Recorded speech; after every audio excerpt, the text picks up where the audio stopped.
Ruggero, sono il figlio Daniele, che continuiamo questa tradizione delle maschere dei mamuttoni.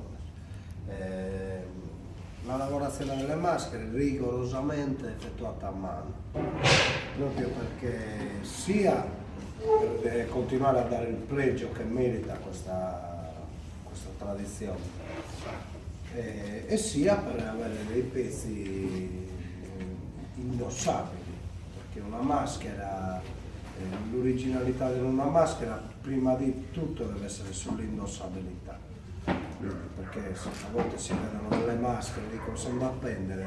Se ci ragioniamo un attimo, una maschera non indossabile non è una maschera, non può essere definita maschera, può essere definita un soprannome, ma non una maschera. Quindi noi, per esempio, questa è stata realizzata stamane da mio padre, questa è la figura del soccatore. Che legno è?